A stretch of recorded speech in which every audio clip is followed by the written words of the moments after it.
जय हिंद साथियों, स्वागत है आपका self study classes with Sumit Jain YouTube channel में।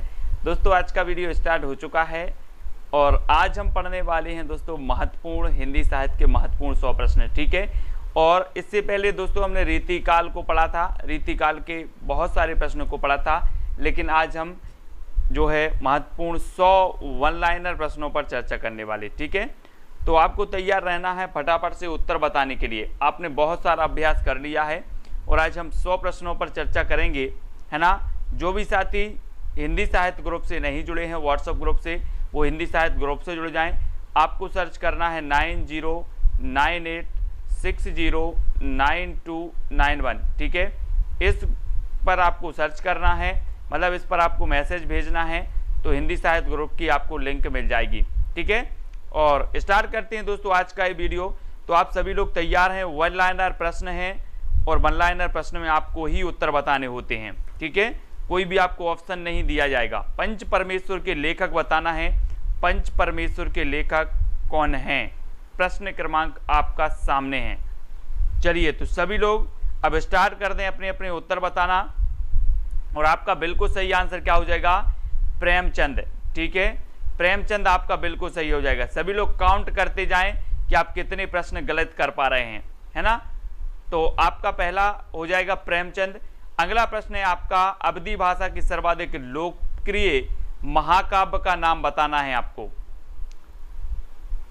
तो अवधी भाषा का सर्वाधिक लोकप्रिय महाकाव्य कौन सा माना जाता है? प्रश्न है आपके सामने, अवधी भाषा के सबसे लोकप्रिय महाकाव्य का नाम हमें बताना है।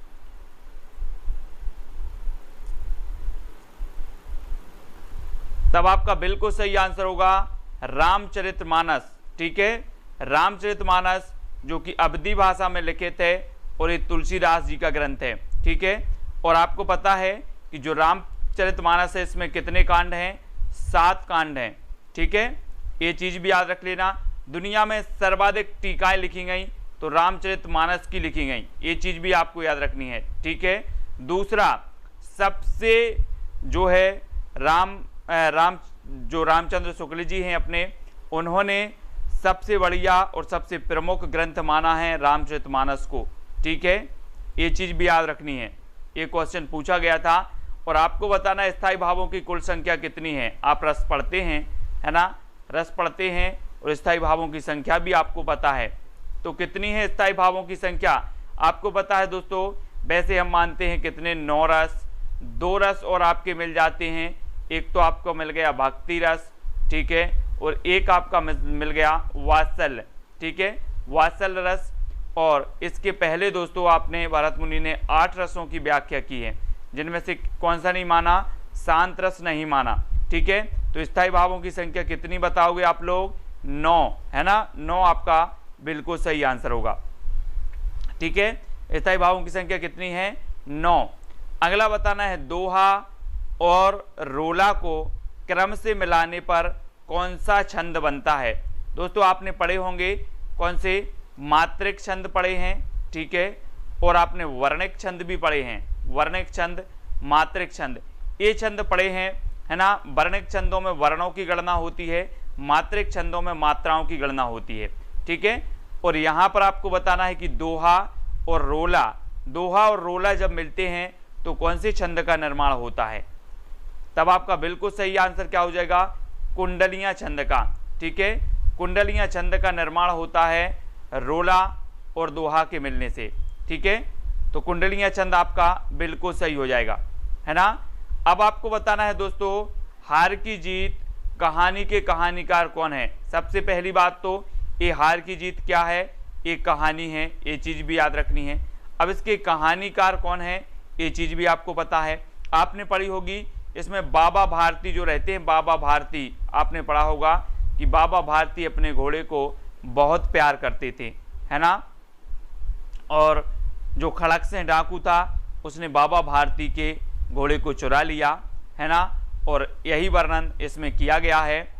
और बाबा भारती ने खड़क से डाकू से कहा था कि ये किसी को नहीं बताना कि मैंने ये घोड़ा चुराया है ना, एक अपाहिज के बेस के रूप में, क्यों नहीं तो लोग क्या नहीं करेंगे, अपाहिज की मदद नहीं करेंगे, अपाहिजों पर विश्वास नहीं करेंगे। ठीक है, तो ये हार की जीत है किसकी? सुदर्शन की, सुदर्शन की है, ये तो सभी लोगों को पता है। अगला है कामता प्रसाद गुरु का हिंदी व्याकरण विषयक ग्रंथ जो नागरी प्रचारणी सभा काशी से प्रकाशित हुआ था, उसका नाम क्या था? कामता प्रसाद गुरु का बताना है हिंदी व्याकरण विषयक ग्रंथ कौन सा है जो नागरी प्रचारणी सभा काशी द्वारा प्रकाशित हुआ था। तो वो ग्रंथ कौन सा है राकेश जी? प्रश्न क्रमांक 8 का उत्तर।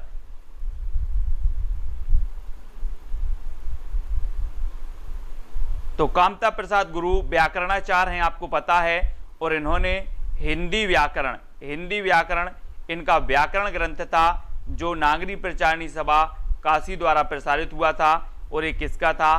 कामता प्रसाद गुरु का। ठीक है, तो ये चीज याद रखनी है। सबसे प्राचीन कौन सी वीरता मानी जाती है दोस्तों? आपने वीरता पढ़ी होगी, वीरता, लेकिन यहाँ पर आपकी जो वीरता मानी जाएगी वो मानी जाती है सबसे प्राचीन बाक वीरता, है ना। बाक वीरता, जो बातों से वीर हो, जो बात से वीर हो, बातों से ही दुश्मन को हरा देता हो, छक्के छुड़ा देता हो, वो बाक वीरता, ये सबसे प्राचीन वीरता मानी जाती है। ठीक है, ये तो ठीक है। अगला बताओ, वैसे शब्दार्थौ सहितम काव्यम, यह उक्ति किसकी है? ये परिभाषा किसने दी है? इसका उत्तर आपका आना चाहिए। शब्दार्थौ सहितम काव्यम, ये उक्ति किसकी है? ये कई बार पूछी गई है, तब आपको बताना है।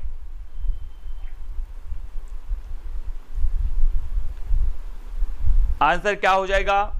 और सुबह 8 बजे, रात्रि 8 बजे वाली हिंदी की क्लास आपकी हिंदी व्याकरण की यथावत चालू हो गई है। ठीक है, तो हिंदी व्याकरण की क्लास में सभी लोग 8 बजे आ सकते हैं। ठीक है, और शब्दार्थौ सहतौ काव्यम दोस्तों ये किसकी है? भामह की है। ठीक है, और मैंने आपको याद करवाया था कि जो अलंकार संप्रदाय के प्रवर्तक माने जाते हैं वो माने जाते हैं भामह, है ना। कौन माने जाते हैं? भामह माने जाते हैं। तो याद रख लेना, शब्दार्थौ सहितौ काव्यम, इसकी जो उक्ति है वो भामह की है ना, इसको याद रखेंगे। अशोक के फूल जो निबंध संग्रह है, सबसे पहली बात तो आपको याद रख लेना है कि ये निबंध संग्रह है और इसके रचनाकार कौन है? अशोक के फूल के रचनाकार बताना है दोस्तों। मैंने आपको कई बार याद करवाया है। कैसे याद करवाया है? कि जो फूल हैं किसी भी वृक्ष में हो, फूल, एक फूल नहीं फूलता वृक्ष, एक फूल नहीं फूलता वृक्ष, कितने फूल फूलते हैं? हजारों फूल फूलता है। तो अशोक के फूल भी कितने फूलेंगे, है ना, बता देंगे राकेश जी आपको, शिक्षण विधियों की पुस्तक। ठीक है, आपको बताना अशोक के फूल कितने फूलेंगे? हजारों। तो अशोक के फूल के रचनाकार कौन होंगे? हजारी प्रसाद द्विवेदी, है ना, हजारी प्रसाद द्विवेदी आपका बिल्कुल सही आंसर हो जाएगा। अगला बताना है लोग ही लागत कवित्व बनावत मोहित मोरी कवित्व बनावत, ये जो पंक्ति है वो किसकी है? लोग ही लागी कवित्व बनावत मोही तो मेरे कवित्व बनावत, ये कई बार पूछी गई है उक्ति, और आपको पता भी होनी चाहिए कि लोग ही लागी कवित्व बनावत मोही तो मेरे कवित्व बनावत, ये उक्ति किसकी हो जाएगी?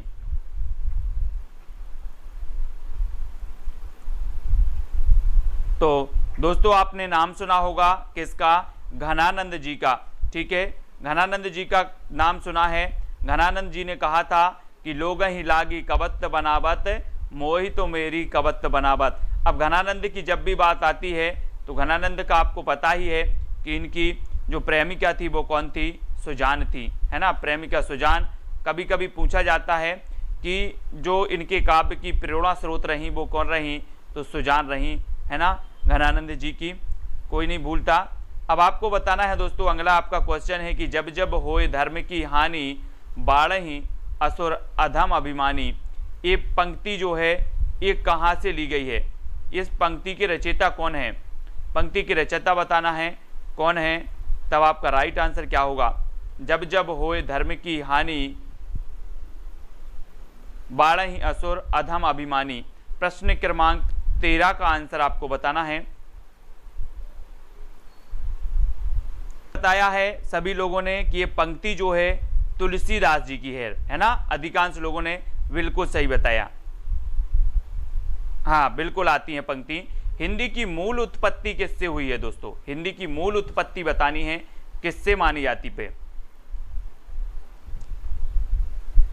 हिंदी की मूल उत्पत्ति किससे मानी जाती है? तो आपको पता है वैदिक संस्कृत से। कौन सी संस्कृत से?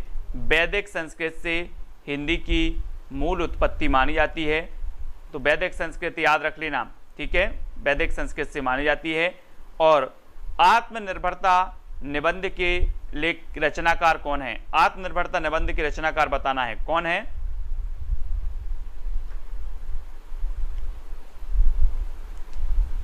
तो दोस्तों मैंने आपको कई बार याद करवाया है कि आत्मनिर्भरता जो निबंध है ये किसका है? तो ये है दोस्तों बालकृष्ण भट्ट साहब का, है ना। और आपको पता है कि बालों में हमारी क्या है? आत्मनिर्भरता है। किसकी आत्मनिर्भरता नहीं है? ये देखो बाल, है ना, बाल दिख रहे हैं सभी लोगों को। इन बालों में क्या है? आत्मनिर्भरता, आत्मनिर्भरता है ना।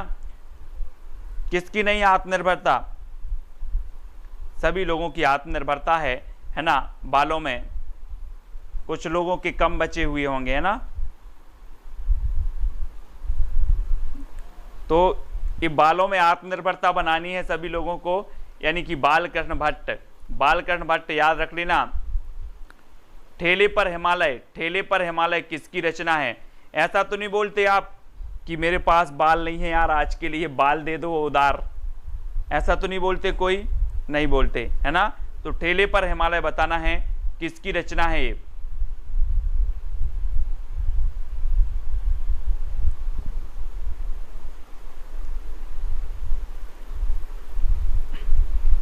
तब आपका बिल्कुल सही आंसर होगा दोस्तों ठेले पर हिमालय, धर्मवीर भारती, है ना।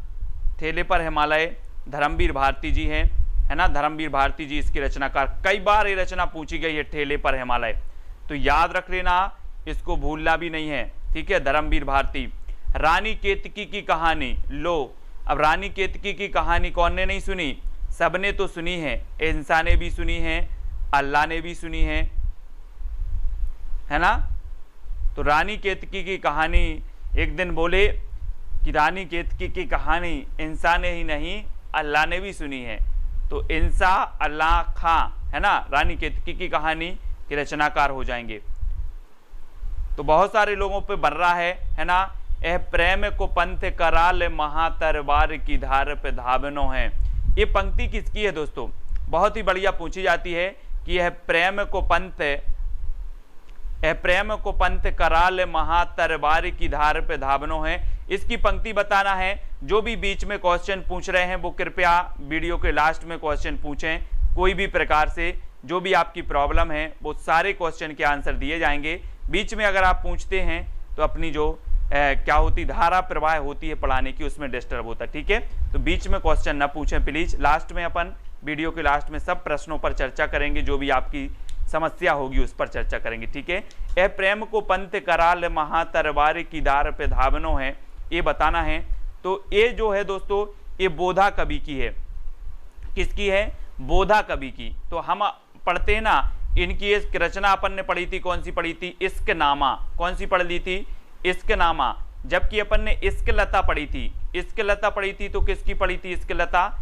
इश्क लता अपन ने घनानंद जी की पढ़ी थी, और इश्क नामा पढ़ी थी किसकी? बोधा कवि की, है ना। और इनकी जो कौन थी प्रेमिका थी, उनका नाम क्या था? सुभान था। घनानंद की प्रेमिका का नाम सुजान था, बोधा की प्रेमिका का नाम सुभान था, है ना। इश्क नामा इनकी रचना है। और इन्होंने कहा था कि यह प्रेम को पंथ कराल महा तरबार की धार पे धावनो है। तो ये बोधा कवि की पंक्ति हो जाएगी। हिंदी में भाषा में वचन कितने होते हैं दोस्तों? हिंदी भाषा में वचन बताना है, वचन, है ना। अब वो नहीं बोल देना सर कि जब भावर पढ़ते हैं वो वाले वचन, वो तो बहुत सारे वचन होते हैं, है ना। कितने होते वचन? ये वाले वचन बताना, हिंदी व्याकरण वाले। तो ये वचन बताना है। और वचन दो, हम बोलते ना कि वचन दो मुझे कि आप ऐसा करोगे, वचन दो, ठीक है, वचन दो। और कुछ लोग बोलते हैं वचन दो, वचन दो मत मारो, वचन दो, है ना। वचन दो तो दो होते हैं, तो दो, ठीक है, दो। भारत मित्र पत्र जो कलकत्ता से सन 1934 में प्रकाशित हुआ था भारत मित्र।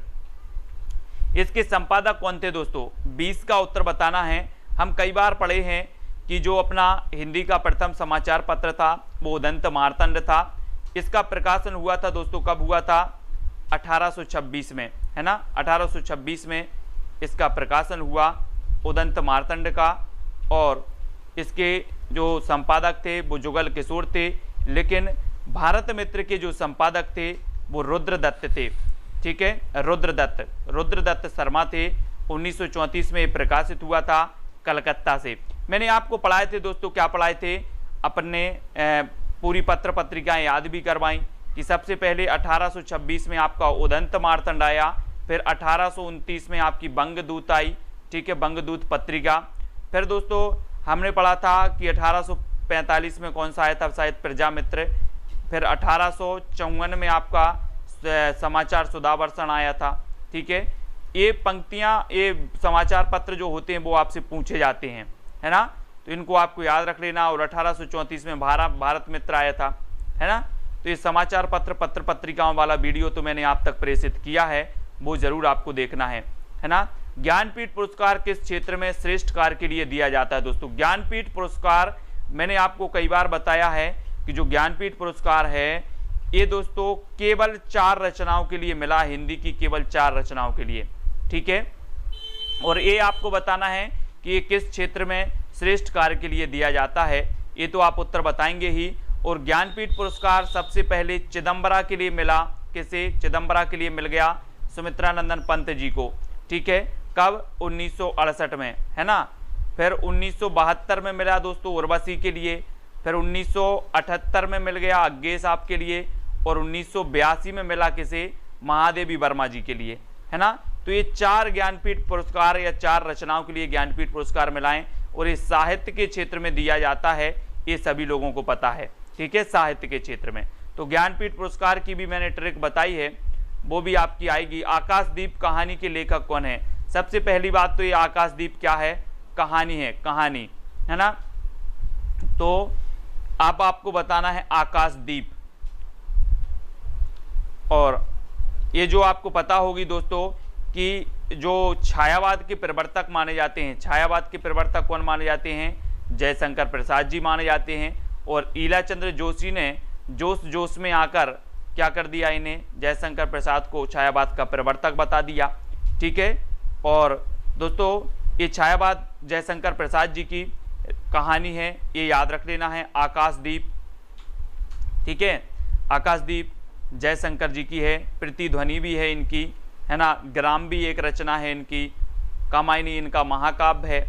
तो इस सारी की सारी ये आ गया कामायनी, है ना। हमने इसको याद कर लिया कि हम कामना करने जाते हैं, किसके इधर जाते हैं अपन?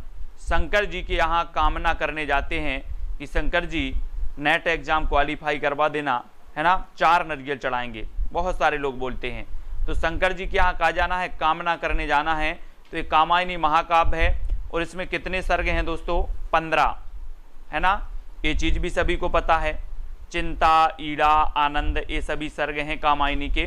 ठीक है, तो कामायनी जयशंकर प्रसाद जी का महाकाव्य है। 15 सर्ग हैं, बिल्कुल। उमा देवी जी 1935 इसका रचना काल है। ठीक है, वेरी गुड। यानी कि सभी लोगों को अच्छे से पता है। और तोड़ती पत्थर बताना है दोस्तों। ये तोड़ती पत्थर आपकी यथार्थवादी रचना मानी जाती है। कैसी मानी जाती है? अगर आपसे कभी पूछा जाए कि निम्न में से कौन सी यथार्थवादी रचना है तोड़ती पत्थर, तो आपको बता देना है कि ये तोड़ती पत्थर जो है ये यथार्थवादी रचना है। और इसको बता होगा ये किसकी रचना है?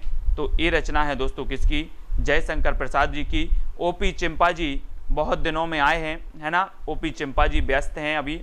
और तोड़ती पत्थर बताना है तो ये रचना हो जाती है दोस्तों निराला जी की, है ना। निराला जी को क्रांतिकारी कवि, ओज कवि, है ना। इनकी प्रथम छंद मुक्त रचना जूही की कली माना जाता है। ठीक है, ये चीज भी आपको याद रखनी है, जूही की कली। और अगला क्वेश्चन आपको बताना है निराला को कैसा कवि माना जाता है? लो, निराला को कैसा कवि माना जाता है? तब आपका राइट आंसर क्या होगा? बहुत सारी चीजें ऐसी होंगी जो आपको पता होंगी। हाँ, तोड़ती पत्थर इलाहाबाद की सड़कों पर, निराला जी। जी चिंपा जी कैसे हो?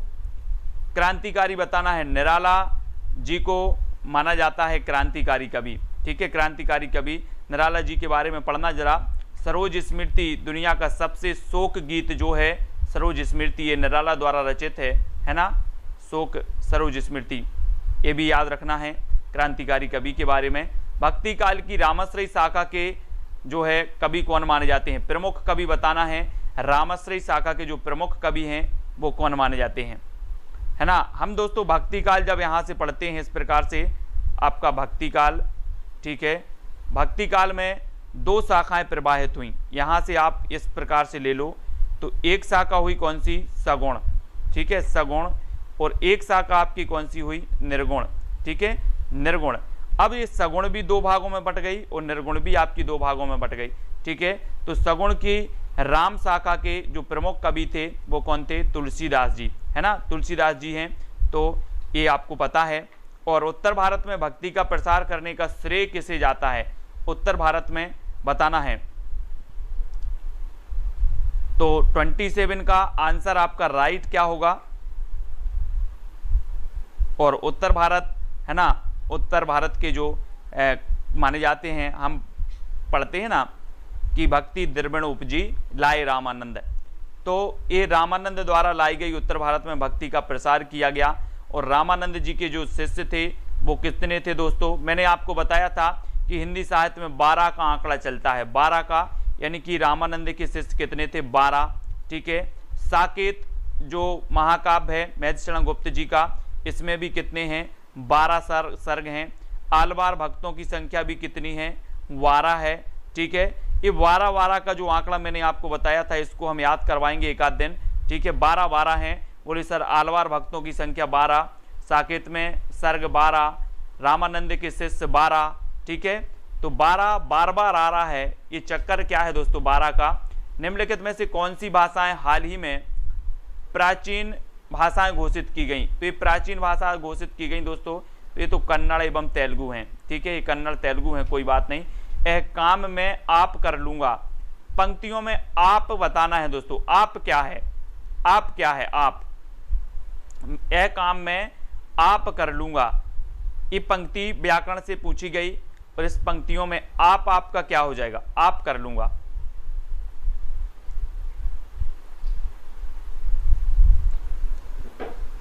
तो आप कर लूंगा मतलब ये क्या हो जाएगा, निजवाचक सर्वनाम हो जाएगा, ठीक है, निजवाचक, है ना। आप लोग निजवाचक सर्वनाम पढ़ते हैं, है ना, तो ये निजवाचक सर्वनाम ही हो जाएगा।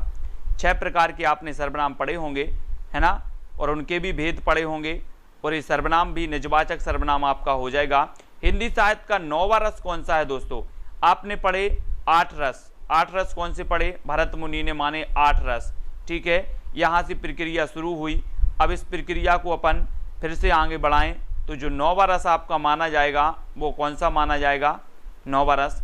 तो 9वां रस आपका जो माना जाता है दोस्तों वो माना जाता है शांत रस, ठीक है।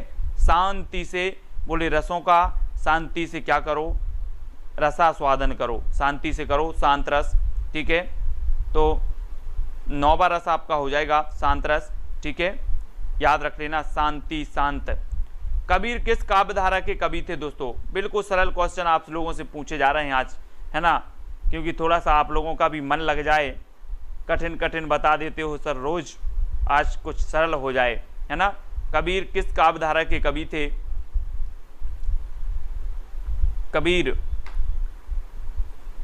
है ना। कबीरदास जी के बारे में आपने कई बार पढ़ा होगा कि इनके गुरु का नाम था रामानंद, ठीक है, रामानंद थे इनके गुरु।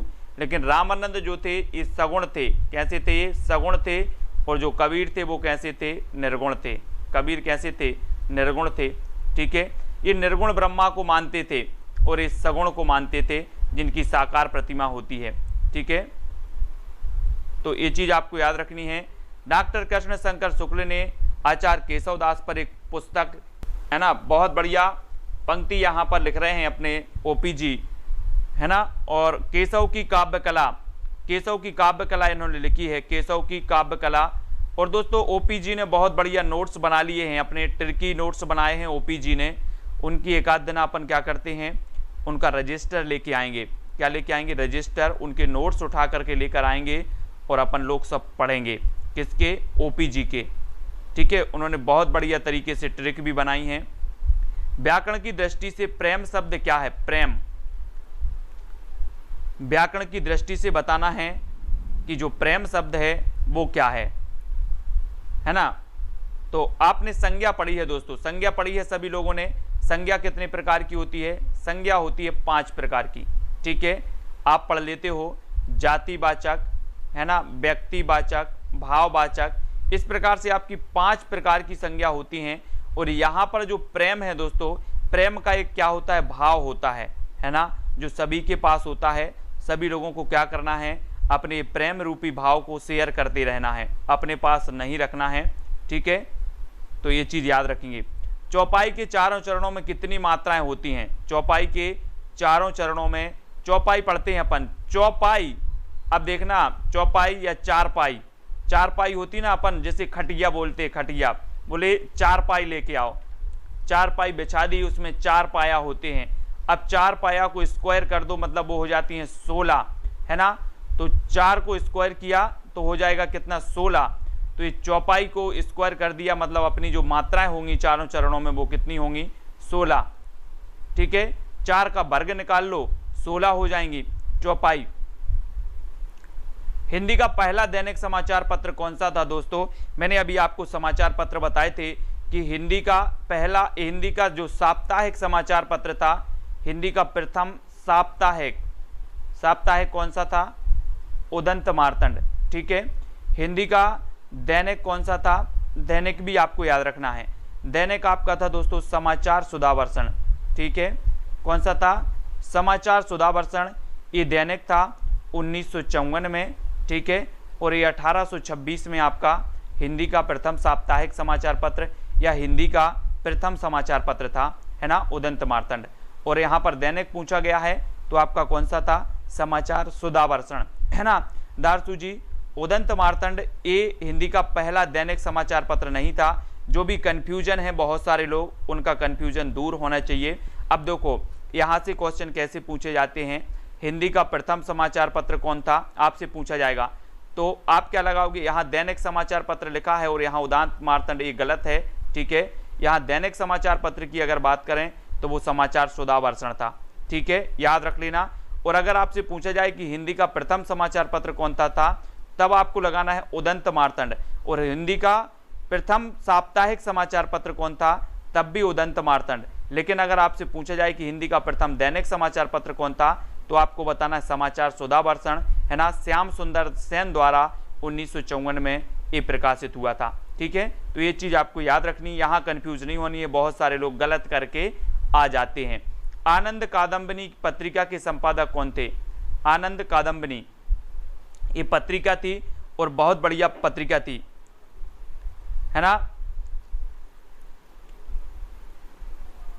हाँ, जुगल किशोर थे, है ना, ओपीजी जुगल किशोर।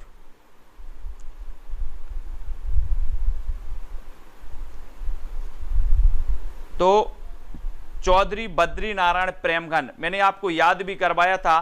कैसे याद करवाया था कि दोस्तों अगर प्रेम के घन छा जाएं, प्रेम के घन छा जाएं तो क्या आ जाता है, आनंद आ जाता है।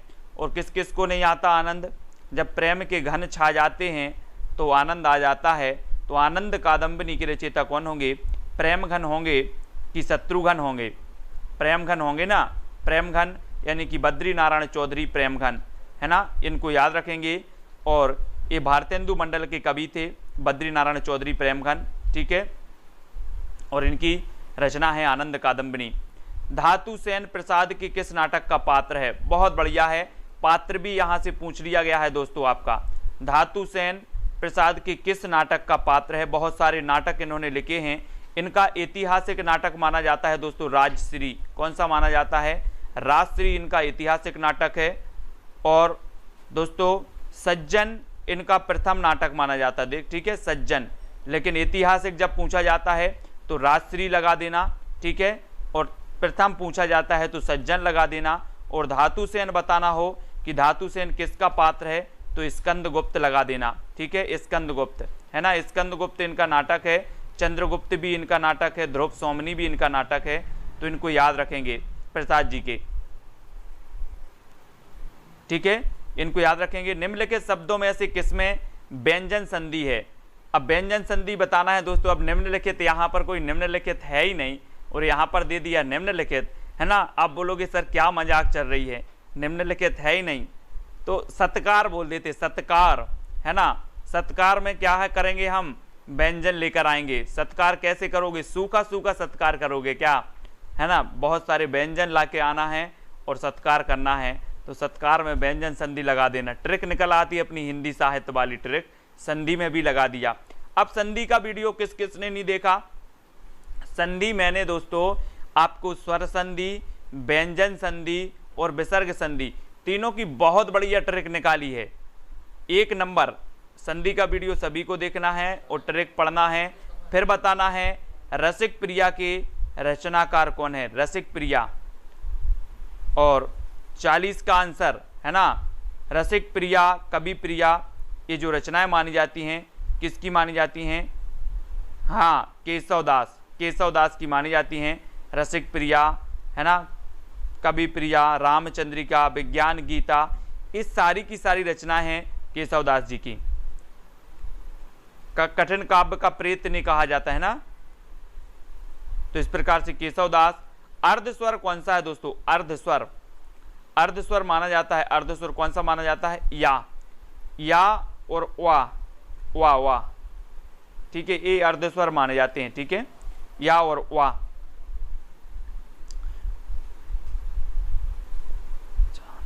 बहुत बढ़िया। देखो ओपीजी ट्रिक छोड़ने लगे हैं अपने, ओपीजी ट्रिक का मास्टर तो ओपीजी है, बहुत बढ़िया ट्रिक निकालते हैं, नोट्स भी बनाए हैं, जो नोट्स अपन लोगों को मिलने वाले हैं कुछ दिन में। भरत मुनि ने अपभ्रंश को क्या नाम दिया था, अपभ्रंश को, अपभ्रंश को जो नाम दिया था भरत मुनि ने, वो क्या नाम दिया था, है ना। ये भरत मुनि, इन्होंने कहा अपभ्रंश को अशुद्ध भाषा। जी हाँ दोस्तों, आपको पता है अपभ्रंश को कहा जाता है बिगड़ी हुई भाषा, बिगड़ी हुई भाषा, है ना। और बिगड़ी हुई भाषा को भरत मुनि ने कह दिया अशुद्ध भाषा, इन्होंने अशुद्ध भाषा कह दिया। तो ये चीज भी आपको अशुद्ध भाषा याद रखना है ना, अशुद्ध भाषा। चोल शासकों की भाषा क्या थी, अब चोल शासकों की भाषा यहाँ पर पूछ ली गई, तो ये ज्यादा महत्व नहीं है, ये तमिल है, तमिल। आपको बताना है जन्मेजय का नाग यज्ञ ये किसकी रचना है, बहुत ही बढ़िया रचना है, पूछी जाती है कई बार। जन्मेजय का नाग यज्ञ ये बताना है आप लोगों को।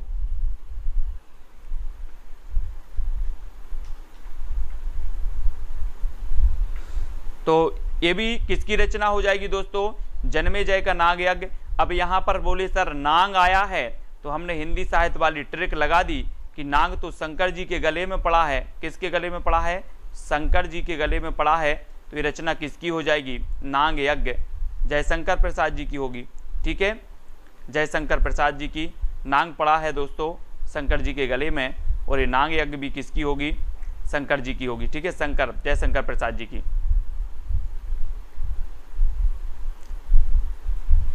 दोस्तों एक बहुत ही बढ़िया यहाँ पर दिया है कि छायावादी कवियों ने जब आध्यात्मिक प्रेम को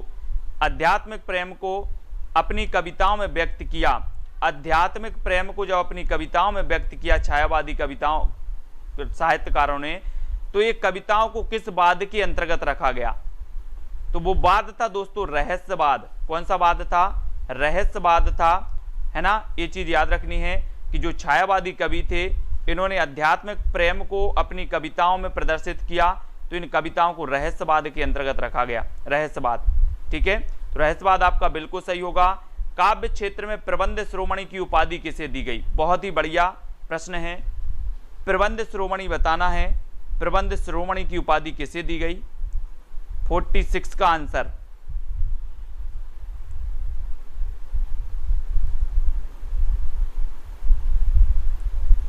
है ना। और प्रबंध शिरोमणि जो दी गई वो दी गई दोस्तों मैथिली शरण गुप्त को, मैथिली शरण गुप्त को प्रबंध शिरोमणि, है ना। मैथिली शरण गुप्त का उपनाम दद्दा भी है, दद्दा, इन्हें दद्दा कहते थे दोस्तों, दद्दा, है ना। मधुप कहा जाता था इन्हें, मधुप उपनाम से भी ये लिखते थे, है ना। और ये क्या करते थे दोस्तों, इन्हें राष्ट्र कवि भी कहा गया मैथिली शरण गुप्त को। भारत भारती इनकी प्रसिद्ध रचना है मैथिली शरण गुप्त की, ये चीज़ भी आपको पती है। और प्रबंध श्रोमणी भी इन्हें कहा जाता है, राष्ट्र कवि, प्रबंध श्रोमणी मैथिली शरण गुप्त, है ना, ठीक है, गुप्त जी को। तोड़ती पत्थर कवि, तोड़ती पत्थर ये तो पढ़ तो लिया है, तोड़ती पत्थर यथार्थवादी है, सूर्यकांत त्रिपाठी निराला जी की है, सूर्यकांत त्रिपाठी निराला की है। कौन सी बोली पश्चिमी हिंदी की नहीं है दोस्तों? तो पश्चिमी हिंदी की, देखो पश्चिमी हिंदी की जब हम बात करते हैं तो हम कौन कौन सी बोलियां पढ़ते हैं? एक तो पढ़ते हैं अपन कन्नौजी, कौन सी पढ़ लेते हैं? कन्नौजी। और एक पढ़ते हैं बुंदेली, कानों के खड़ी बुंदेली ब्रज भानहरी के पास, है ना। तो एक आप पढ़ते हो हरियाणवी, ठीक है, हरियाणवी भी आप पढ़ते हो, और खड़ी बोली भी आप पढ़ते हो। तो कन्नौजी, बुंदेली, ब्रज, हरियाणवी, खड़ी बोली, और कौन सी रह गई? कानों की खड़ी बुंदेली ब्रज भान हरि के पास। यही है क्या पूरी, कि कोई रह गई? तो ये सारी की सारी बोली हैं जो हिंदी की, पश्चिमी हिंदी की मानी जाती हैं, ठीक है। हरियाणवी भी हो गई आपकी, कन्नौजी भी हो गई, बुंदेली हो गई, ब्रज हो गई, खड़ी हो गई, ठीक है। तो ये चीज़ आपको पता है कि जो खड़ी बोली है इसे कोरबी भी कहा जाता है, और हरियाणवी को बांगरू कहा जाता है, बांगरू, ठीक है, बांगरू कहा जाता है ना। Very good. तो खड़ी को कोरबी और हरियाणवी को बांगरू। और बघेली दोस्तों आपने पढ़ा होगा, कौन सी? अब छत्तीसगढ़ी। तो अवधी आपने पढ़ा होगा, अवधी, बघेली और छत्तीसगढ़ी, है ना, छत्तीसगढ़ी। एक कोड है आपका, अब छत्तीसगढ़ी। आ से अवधी, बा से बघेली और छत्तीसगढ़ी से छत्तीसगढ़ी, तो अब छत्तीसगढ़ी, ठीक है, ऐसा। तो आज के वीडियो को इतना ही अपन ख़त्म करते हैं आज, है ना। यहाँ पर क्या है, क्या पूछा? संयुक्त व्यंजन पूछे गए। संयुक्त व्यंजन आपको पढ़ते हैं, सभी लोग पढ़ते हैं। कौन कौन से संयुक्त व्यंजन, कौन कौन से हैं? छा, त्रा, ज्ञा और इस प्रकार से स्रा, ये संयुक्त व्यंजन होते हैं, है ना। छत्रज्ञ श्रय, छत्रज्ञ श्रय, ये संयुक्त व्यंजन माने जाते हैं। जायसी ग्रंथावली के संपादक बताना है तो हैं दोस्तों कौन? रामचंद्र शुक्ल। ये जायसी ग्रंथावली के संपादक माने जाते हैं शुक्ल जी, ठीक है, शुक्ल जी माने जाते हैं। अब सभी लोग वीडियो को लाइक कर देंगे जिन्होंने भी लाइक नहीं किया है, और है ना, जिन्होंने वीडियो को लाइक नहीं किया है, धोखे से नहीं कर पाए हैं, बाकी तो सभी लोग कर देते हैं। सभी लोग समझदार हैं, हिंदी साहित्य के स्टूडेंट हैं, है ना, और सभी लोग बहुत समझदार हैं, सभी लोग करते हैं, ठीक है। हाँ, बहुत बढ़िया। ओपी जी, मेहनत कर तू डरता क्यों है, संघर्ष करने से बचता क्यों है, जान लगा दे या जाने दे, बीच भंवर में फंसता क्यों है, समय अनमोल है महत्व समझ जा, समय को व्यर्थ नष्ट करता क्यों है। बहुत बढ़िया पंक्ति लिखते हैं ओपी जी, ठीक है। ओपी जी अपने पुराने खिलाड़ी हैं, हिंदी साहित्य के पुराने टीम के मेंबर हैं। ओपी जी हैं, एस जी हैं, कुरैशी जी हैं, है ना, बहुत सारे ऐसे साथी हैं जो अपनी पुरानी टीम के मेंबर हैं। रवि जी हैं, और निरंतर अध्ययन करवाते हैं, बहुत सारी ट्रिक भी बताते हैं, है ना। संतराम जी, पुष्पेंद्र जी, आयशा यादव जी, मधुराज जी, हरी राणा जी, उत्तम जी, प्रेम सिंह जी, दारसू जी, पिंकी जी, जितनी ट्रिक हम पढ़ाने में आपको बताते उससे ज़्यादा कहीं कमेंट में अपने ओपी जी बता देते थे, है ना। और अंकुर पनवर जी, पुष्पेंद्र, मधुराज जी, आयशा जी, गीता रानी जी, सबिता शुक्ला जी, छत्रज्ञ श्र, वेरी गुड, अंकुर, मधुराज, ममता एमसी, बिल्कुल लाइक कर दिया करो यार, सभी लोग लाइक कर दिया करो, है ना। और सुबह का वीडियो कौन कौन नहीं देख पा रहा है? सुबह के वीडियो कौन नहीं देख रहा है? मंजू बाला जी, पुष्पेंद्र, राधा जी। अगर आप निरंतर अभ्यास करते रहोगे हिंदी साहित्य, आप सोचते होंगे कि हमसे बहुत सारे क्वेश्चन बनते हैं, बिल्कुल बनते हैं, लेकिन अगर आप निरंतर अभ्यास करोगे, निरंतर पढ़ते रहोगे तो हिंदी साहित्य आपका बेस्ट से बेस्ट हो जाएगा, है ना, और आप कभी नहीं भूलोगे। और ओपी जी हैं, आयशा, प्रीति जी, निकिता जी, पुष्पेंद्र जी, आज़ाद जी, है ना। जो भी साथी ग्रुप से नहीं जुड़े हैं वो ग्रुप से जुड़ जाएं। हिंदी साहित्य का ग्रुप है, उस ग्रुप से सभी लोगों को जुड़ना है। प्रीति बच्चन जी, दारसू जी, राकेश जी, पिंकी जी, हरी राणा जी, राधा कुमारी जी, रीता पटेल जी, पिंकी शर्मा जी, ठीक है। बाद में देखते हैं लेकिन देखा करें, ठीक है। दीप प्रकाश जी, ममता एमसी, तो बहुत सारे लोगों के लिए कहीं ना कहीं लाभ हो रहा है। ट्रिक से भी लाभ होता होगा, है ना, वीडियो से भी लाभ हो रहा है। दीना कोकला जी और प्रेम जी, सबिता, मनीषा जी, पुष्पेंद्र जी, अमृता, प्रीति, कंचन जी, मनीष, मीना जी, और आपको रवि सर तो निरंतर आपका अभ्यास करवा ही रहे हैं, है ना, टेलीग्राम ग्रुप में। आशु गोंडवाल जी, वेरी गुड। किरण जी, है ना। जीतूंगा मैं यह खुद से वादा करो, जितना सोचते हो कोशिश उससे ज़्यादा करो, तकदीर भी रूठे पर हिम्मत न टूटे, मजबूत इतना अपना इरादा करो, है ना। यहाँ पर बताया है अपने ओपी जी ने, बहुत ही बढ़िया इन्होंने पंक्ति लिखी है कि जीतूंगा मैं यह खुद से वादा करो, जितना सोचते हो कोशिश उससे ज़्यादा करो, तकदीर भी रूठे पर हिम्मत ना टूटे, मजबूत इतना अपना इरादा करो, है ना। ये अपने ओपी जी हैं। नेटवर्क की प्रॉब्लम होती। पूनम शर्मा जी, किरण यादव जी, मेरा भी सेकंड ईयर है, टीजीटी के लिए अभी सेकंड ईयर पूर्ण करो टीजीटी के लिए, है ना। और मंजू जी बाद में देखते, बिल्कुल बाद में देख लिया करो। सुबह की क्लास, सुबह की क्लास का समय उत्तम जी, है ना। उत्तम जी आप जेल प्रहरी से संबंधित हो तो आपका सुबह 11 बजे होती है, ये तो हिंदी साहित्य की है। सबिता शुक्ला, है ना, दीप जी। और आपकी हिंदी की जो क्लास है दोस्तों, हिंदी व्याकरण जो अपन पढ़ते हैं, दीप प्रकाश जी हिंदी व्याकरण, वो 8 बजे आपकी यथावत क्लास फिर से चालू हो गई है, तो हिंदी व्याकरण भी आपको पढ़ना है, ठीक है। प्रातःकाल की समय है 9:30 पर, 9:30 सुबह होती है आपकी, ट्रिकी वीडियो आता है ना, सुबह 9:30 बजे। तो सुबह 9:30 बजे ट्रिकी वीडियो पर जरूर आया करें। और सुबह रात्रि 8 बजे आपकी हिंदी व्याकरण फिर से स्टार्ट है, हिंदी व्याकरण, ठीक है। तो हिंदी व्याकरण भी आप लोगों को देख लेनी है।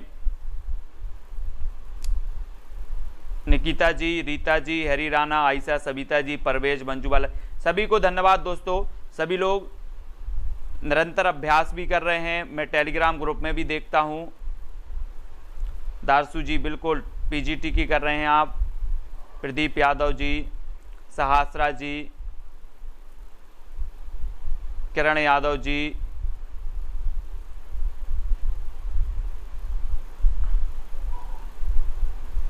अशोक जी, बहुत बढ़िया। साहित्य अकादमी पुरस्कार याद हो गए अशोक जी को, बहुत बढ़िया। हरी राणा, पिंकी जी, सहस्रा, दीना जी,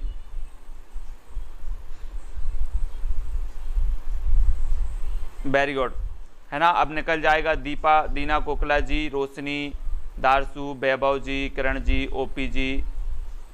2 वीडियो आ रहे हैं ओपी जी, सुबह 9:30 बजे और रात्रि 9 बजे, है ना, हिंदी साहित्य के।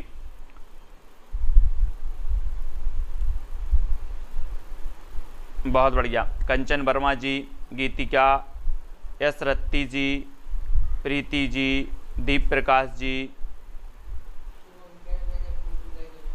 ठीक है। तो सभी को दोस्तों धन्यवाद। सभी लोग वीडियो को लाइक करें, है ना। लालदास प्रजापति जी, उत्तम सिंह जी, ठीक है। तो सभी को धन्यवाद। सभी लोग वीडियो को लाइक करें। प्रदीप, आज की वीडियो के लिए साथियों इतना।